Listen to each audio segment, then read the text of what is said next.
Every time a video comes out about police use of force, people immediately say what should have happened, and then we stop talking to each other. We need to get better at how we evaluate police use of force, how we think about de-escalation when lives are on the line, and how to stop using movies to critique real-life situations. Welcome, everyone. My name is Brooks E. Scott, and this is Season 2 of the Emerging Path podcast. This podcast exists to help us have all the conversations we continue to avoid, especially the ones that are emotional, charged, and difficult to navigate. If you're new here, welcome. And if you've been listening since Season 1, I'm happy to have you back. Now, police use of force is one of those conversations that we continue to avoid, or at least we're not having direct, clear conversations about it. This episode is about police use of force and de-escalation, and evaluating what you're seeing using policy, facts, and even physics, not just your favorite movies or worst assumptions. Before we get into it, this episode is sponsored by Emerging Path, a public speaking, workplace mediation, leadership development, and executive coaching firm.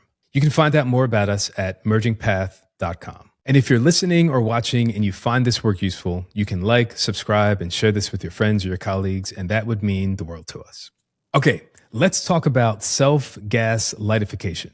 Now, if you're looking this word up, you're not going to find it because I just made it up about 10 minutes ago. But here's what it means to me. There's all this talk right now about how people are gaslighting other people. But what I also see is when we are gaslighting ourselves sometimes in life. We convince ourselves that we know more than we actually do. We fill in the gaps. We assume intent. And we let emotions and movies rewrite reality.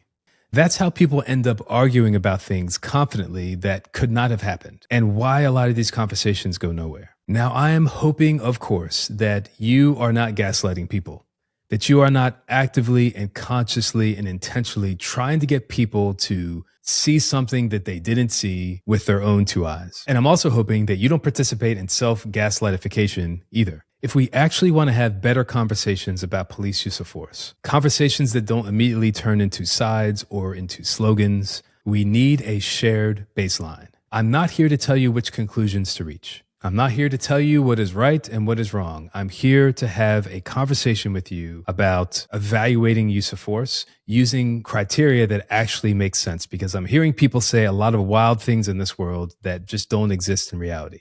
This is what we're here to do. Now, feel free to share with me what you feel, what you think about the things that we're talking about here. But listen, don't come at me, bro, unless you have listened to this full episode, because if you didn't, I'm going to be able to tell. Because after we're done with this conversation, my hope is that you can walk away and watch these videos without embarrassing yourself or gaslightification. Now, a quick note before we keep going. I'm going to refer to the unaliving tool in this conversation as heat. That's intentional. We're not trying to get shadow banned, and this, after all, is the internet, and the internet is the internet. Now, if heat sounds a little funny, you are welcome to laugh. There are dozens of other fun names that you can find, that you can use from movies and media about how you want to refer to it, but we're just going to use that in the context of this conversation, and you know what I'm talking about. Now, I want to start with a story about the first time that I pulled my heat on someone else.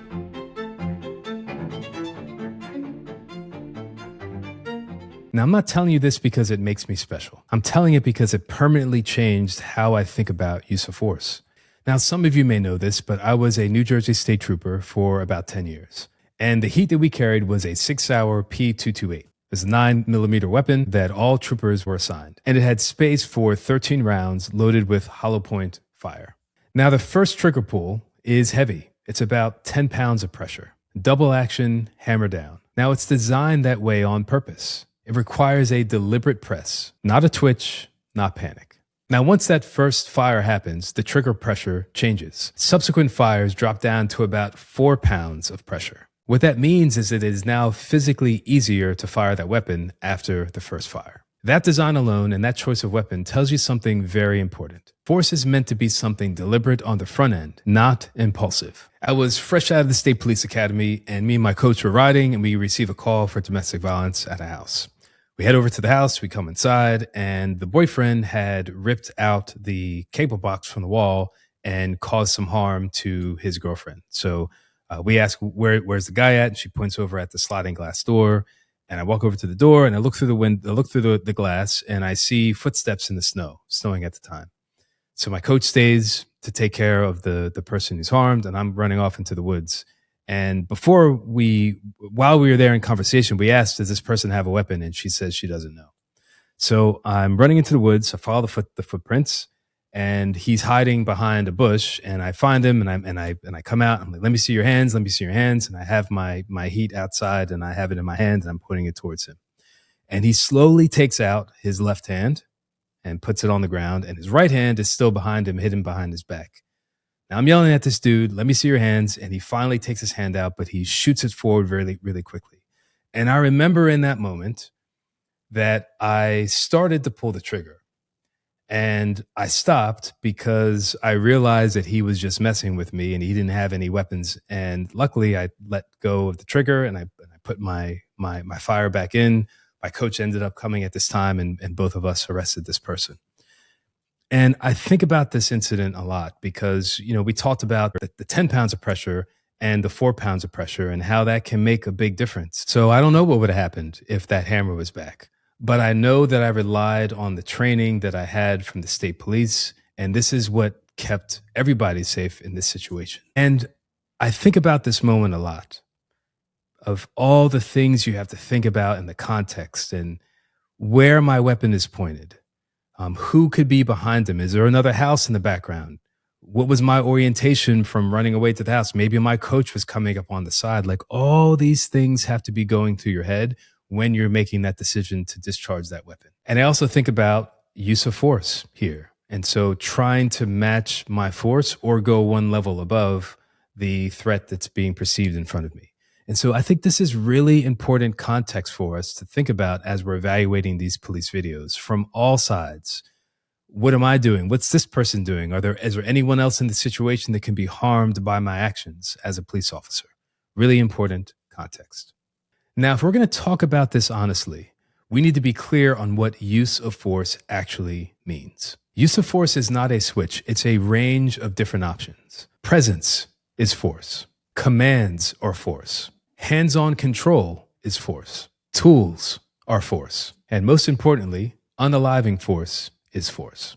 And officers are supposed to move up and down this continuum constantly, and sometimes even in split seconds. And force isn't about punishment or retribution, getting someone back for something that they did to you, teaching them a lesson, or defending your ego or your pride. It's about stopping behavior. And again, movies get this wrong all the time. And although I wish it were the case, force isn't clean. It isn't instant, and it isn't always precise. And the challenge is that no matter what someone did or said to you, how offended you are at the actions that someone took, you have a responsibility and an obligation to only use what is necessary in that moment.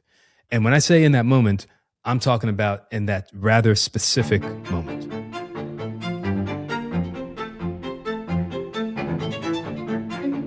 I want to talk about shooting to unalive someone versus shooting to stop the threat, because police officers are trained to shoot to stop the threat. So there's a distinction here that's really important for us. The way that officers are trained to maximize the chance of stopping that threat is to aim for what's referred to as center mass. Now, vertically, center mass is considered the area right around the mid part of your ribs up into your clavicle. And horizontally, it's from the inside part of your left shoulder to the inside part of your right shoulder. That's your center mass. Firing center mass is the area that most officers are trained on because it increases the chances of having an accurate fire. This is a large area on the body that increases the chances of you actually hitting your target. Center massing isn't necessarily about lethality. It's about accuracy under stress, when fine motor skills are gone and everything is compressed. Intent and outcome are not the same thing, even though outcomes matter. Now, there can be some times where the intent is actually not to stop the threat, but to actually unalive someone. An example of that could be a mass shooter inside of a school. You're going in with a specific mission, and you're actually not even waiting for other officers to come. School shootings are actually some of the only situations where officers are trained to not wait for backup. A lot of times when you're pulling up to a domestic violence call, you're pulling up to the house and you're waiting at least for one other officer to get there with you before you go into the house by yourself. When it's a school, if you're the first officer there, you're the first one who's going in. At least this is how it's supposed to be. You're not supposed to wait for other resources, like you're going in there to handle the situation and save people's lives. Now, I firmly trust and believe in our ability to hold all these different things at once. All of these things can be true. So as we're talking about firing center mass, many agencies start by training their officers to shoot center mass, and then the next step is to track up towards the head if your first couple of attempts are not stopping that threat. And the reason for this is because the person could be wearing a Kevlar vest that's actually stopping the fire that's coming at them. So if you're shooting center mass and the threat is still coming towards you, the danger is still apparent, that's when the officer's mind is trained to try some different actions. One of the great myths that I see from movies and media that has affected a lot of our minds is this idea that police officers have the ability to shoot the gun out of someone's hand, or actually even the right to shoot the gun out of someone's hand. It is incredibly difficult to shoot an object out of someone's hand, or to shoot them specifically in their shoulder or their kneecap or their foot. This is not how real life works. And in addition to that, if you're making the decision to use deadly force, you cannot use deadly force in a non-deadly way. If I've made the decision to take out my weapon, if I'm shooting someone in the kneecap, there's a high likelihood that I could miss, especially under stress and pressure. And so deadly force is deadly force. You can't have it both ways. If you're making that decision to use it, then you need to feel justified that there is a threat there that could be hurting you, the people around you, your partners, or the public. Now listen, even if you have trained extensively and you are the best shot in the world, once that adrenaline kicks in and your breath becomes labored and you're tired and your cortisol is on fire, all these things are coming up, your body's going to change. Your shot is not going to be as accurate as it was when you're standing there calm with cool breathing, looking at a target. And this target could be moving and you could be moving too. And so all these things are happening at the same time, which is why we can't use deadly force in a non-deadly way. We can't just make the decision to try to shoot someone in the kneecap. Police officers are accountable for every single fire that comes out of that heat. And if you miss and you hit someone, a bystander, your partner, that's on you. And so that's why aiming for center mass is important. It increases the chances of you hitting your target and you stopping that threat.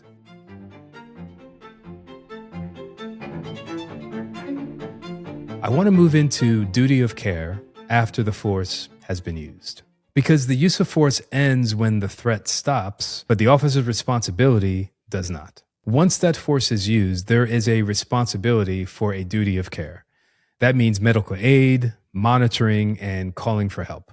Post-force behavior matters. Use of force carries responsibility before, during, and after. And if we skip this part of the conversation, we're actually not talking about the full context. We're just arguing the moment. What a wild thing we're asking human beings to do. To maintain a level of composure after someone has done something horrible or attempted to do something horrible to you, to someone else, maybe even trying to unalive you. You fight them, you might even hurt them. And now you're asking me to help this person? Yeah, I am. Because that's the job. And that job is not for everyone. So another thing I want you to think about as you're watching these police videos is this. Do you think the duty of care was sufficient after the threat has been stopped? Did anyone check on this person? Did anyone check for a pulse? Did anyone check and try to stop the bleeding? Did anyone attempt any life-saving measures? Police officers are not trained to unalive someone. They are trained to stop the threat. And once that threat is gone, it's your duty to provide care, even if that person tried to unalive you.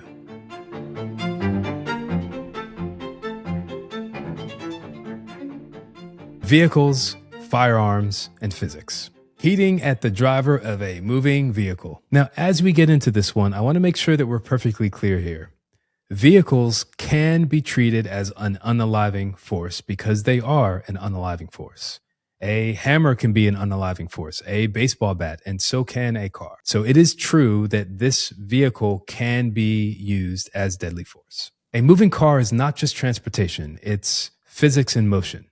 It's momentum, it's mass, it's unpredictability. And for this reason, many police agencies prohibit heating at moving vehicles unless there are no other options. You can't move, you can't run, you can't escape. I'm talking you're in one of those tight alleyways in the movies where it's only the width of a car, and you for some reason happen to be there walking, and someone's coming towards you with a car with the intent to unalive you. And unless you're Spider-Man that can crawl up the walls, you kind of got no other option. That's a last resort option.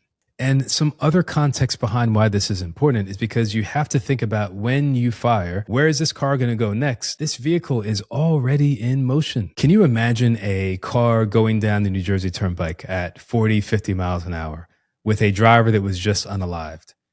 Can you think about the damage and the chaos and the havoc that that's going to cause across all of those lanes on the turnpike? That's a pretty drastic example, but can you imagine a car on a suburban street with houses on both sides, and the driver was just unalived, where that car could go into somebody's house, into somebody's yard, let alone the shot that perhaps could have missed, which we'll talk about here in a little bit. Those are all of the hard split-second decisions that have to be taken into consideration when a police officer is making their decision to use deadly force and what kind of deadly force they're choosing to use. Bullets do not magically stop physics. We think that you shoot the car and the car is just gonna stop, like right there on the road. It's not gonna continue moving. And those missed rounds, they don't just disappear into thin air. They are going somewhere. And like we said before, police officers are accountable for every single round that comes out of that weapon. All right, let's talk about shooting the tires out of a moving vehicle, shooting the tires out of a stationary vehicle. Now, I'm about to show you a video, and you can find thousands of these on YouTube, of a vehicle that's moving with a flat tire on a highway. And I don't know where actually, I do know where this notion came from. The notion came from the movies. Us thinking that as soon as you shoot a tire, that like the car cannot move. Let's take a look at this video. All right, can we talk about this? Can we talk about this, please? Look at this. This tire, it comes completely off, and this vehicle is still moving.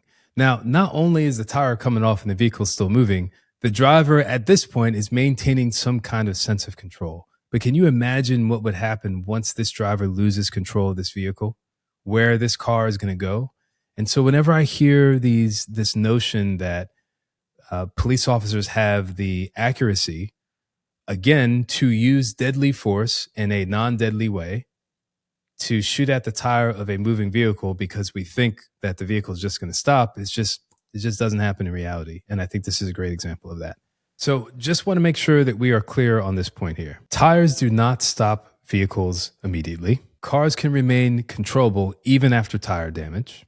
And once the vehicle has lost control, you've often made the situation worse instead of better. You are also making the decision to use deadly force in a non-deadly way.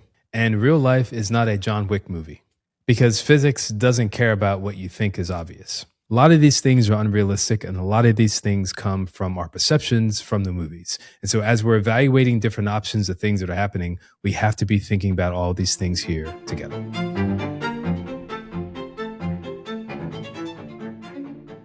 De-escalation, and what it is and what it isn't. De-escalation is not passive. It's not endless talking. It's not hoping that someone calms down. De-escalation is active. It uses time, distance, positioning, communication, tone, eye contact, kindness, and control. And this matters because if we want to see fewer examples of unaliving force, we have to find better examples of great de-escalation. Now, this next video I'm going to show you is, I think, a beautiful example of de-escalation. It's thinking about what's good for the civilians, thinking about what's good for your police officers, thinking about what's good for yourself, the surroundings of everyone that's around you. All of these things we have to take into consideration because great de-escalation can save lives. Thinking about different ways of moving up and down that force continuum can save lives. And this police officer, I think, did a wonderful job of de-escalating a situation that was about to get really tense.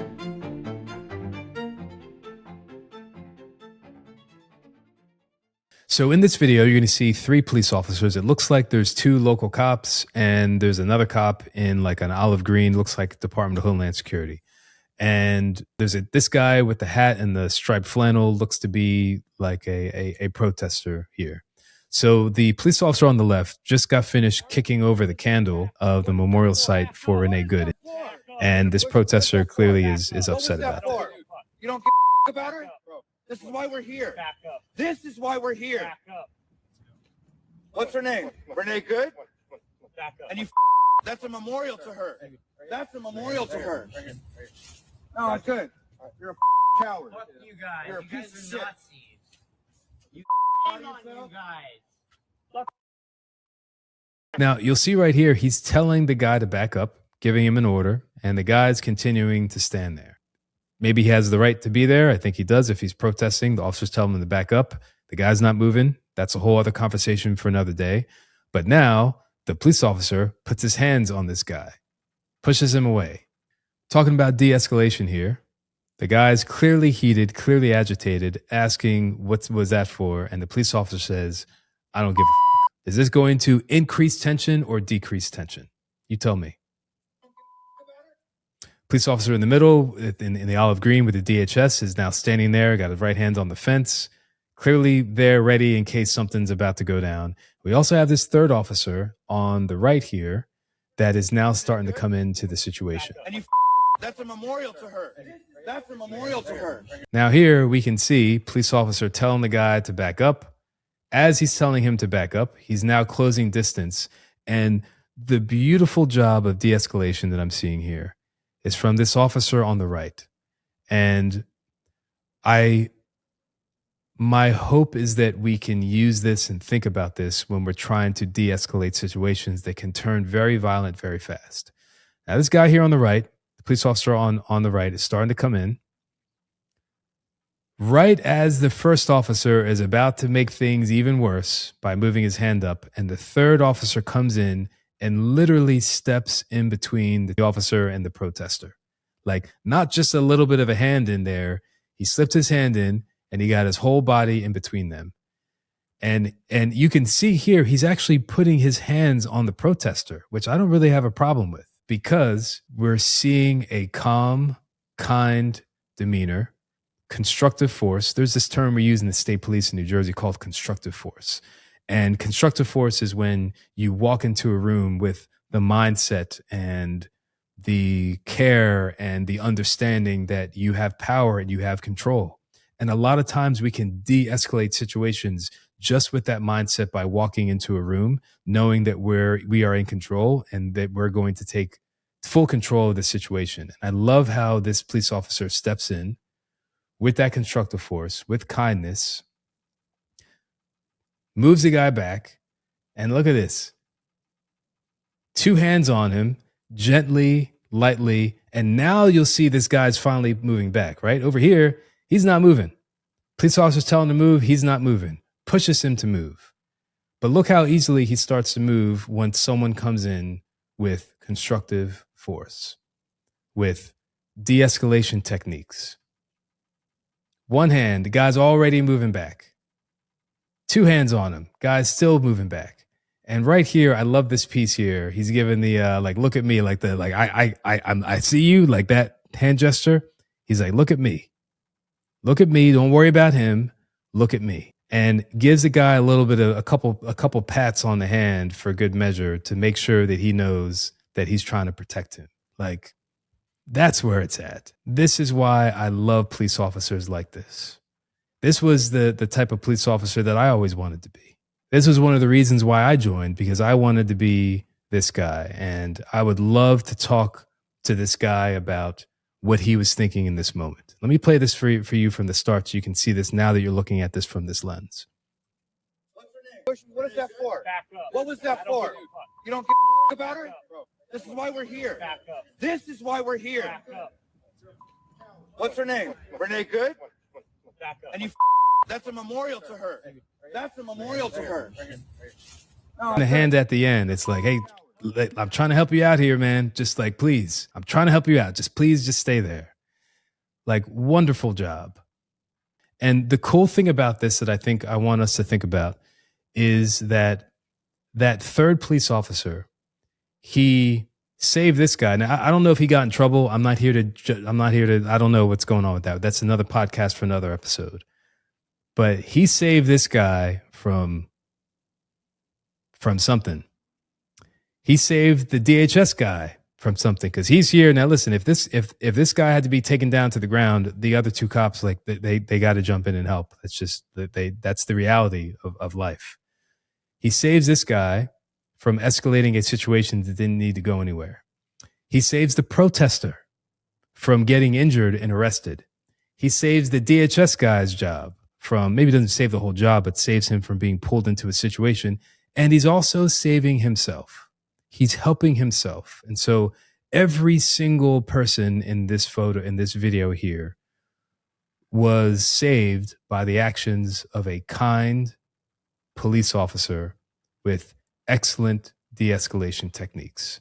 And all four people in this video could have been drastically affected in negative ways were it not for the kindness of de-escalation. And I'm going to remember this video when I look at other things, what we're doing in society. We're having conversations at work. We're having these emotional, heated conversations. What are the things that we're doing with our body language? What are the things we're doing with our mindset? What are the things we're doing with our hands and showing gestures to help calm people down? Now, listen, this stuff isn't going to work all the time. Like, don't come at me with that. I get that. I'm not saying that putting your hands lightly on someone is always going to get them to calm down. But what I am saying is that it worked in this situation.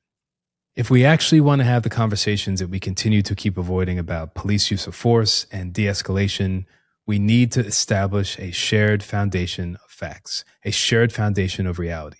We need to make a commitment to end gaslighting, to stop trying to get people to see things that they did not see with their own eyes. And at the same time, understanding police use of force doesn't automatically give you answers. It gives you tools. Because when we don't talk, real people lose their lives. People who are mothers and fathers and grandparents and aunts and uncles. People that don't even have any family. People who are loved, who have loved. People whose names and presence carried weight far before their name was ever placed on a headline. Beautiful souls that leave our world changed without their presence. And my hope is that these conversations help to keep those souls safe and sacred.